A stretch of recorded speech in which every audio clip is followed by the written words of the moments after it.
Not sure what's going on with my camera right now. But anyway, I've got a buildup of oily rags. What I've been doing is basically just laying them out flat on the garage floor throughout the summer until I know they're dry, and then I'll pile them up and then throw them away. So this is a mix of both. This is a mix of ones that are dried up, a mix of ones that I'm about to throw away. Right now we got snow on the ground, so what I do in the winter is I'll just throw them out in the snow and let them sit there. So I'm tired of that. What I'm going to do is I'm going to take this oil can that a friend of mine left at my place.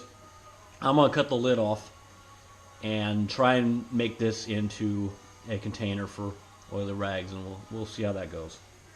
Okay, so the first thing I had to figure out what I was going to do is how am I going to mark a straight line on this to be able to cut straight. Obviously, you'd say like pencil or something like that wouldn't really work on metal. So a marker would probably be the obvious second choice. Unfortunately, with it being covered in oil, I figured it would do exactly what we see right here, where it's not working. Honestly, I don't even know if this marker works anyway, so I don't know where that came from.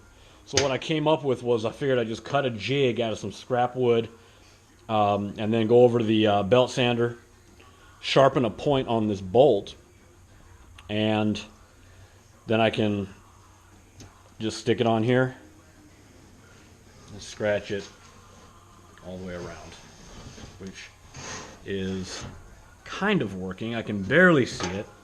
So I'm just going to do this.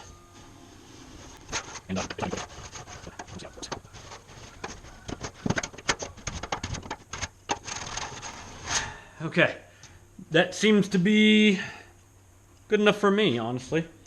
Pretty simple. It's just a bolt I had laying around with some plywood I had laying around. So I got that job done. Now, as far as cutting it, I've got a couple different cutting wheels, die grinder, stuff like that.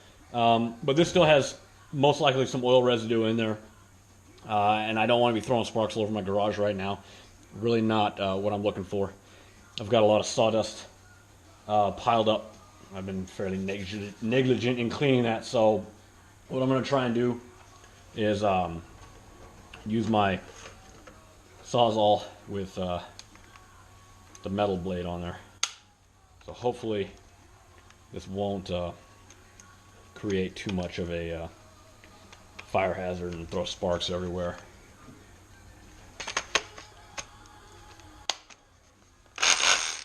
So the hardest part's going to be just getting it started. I got to drill a hole and obviously make a hole big enough for the blade to fit into.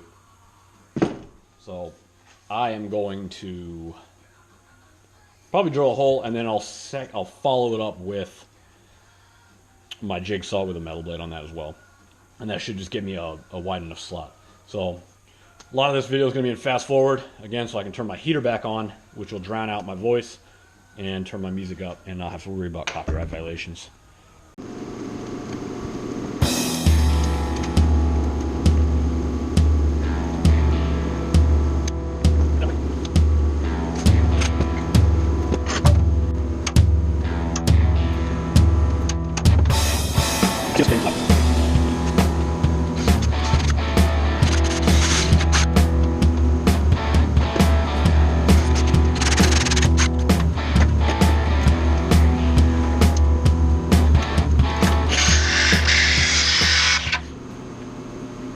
This actually might be easier than using that.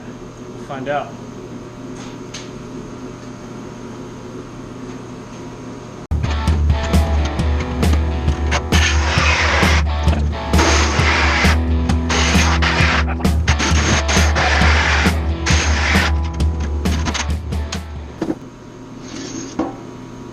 Are you kidding me?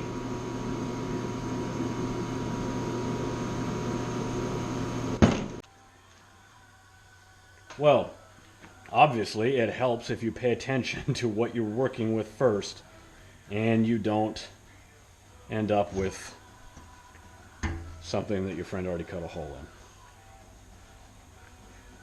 So, obviously, this is a complete failure. And I will be getting rid of this. Okay, this one does not have a hole in the bottom. I'm going to do the same thing you already saw me do. No reason to videotape it a second time.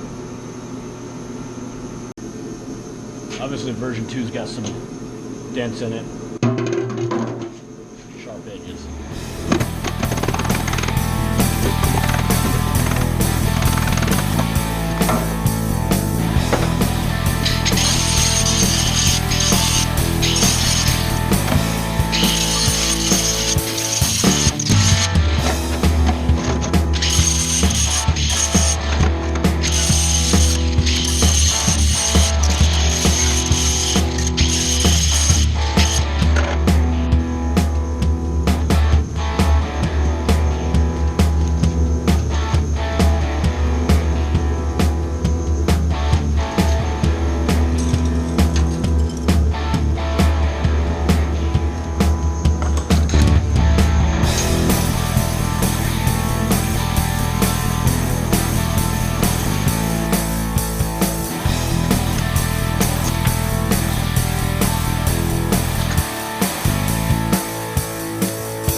Battery died, so I went ahead and kept working. A lot of it's pretty tedious.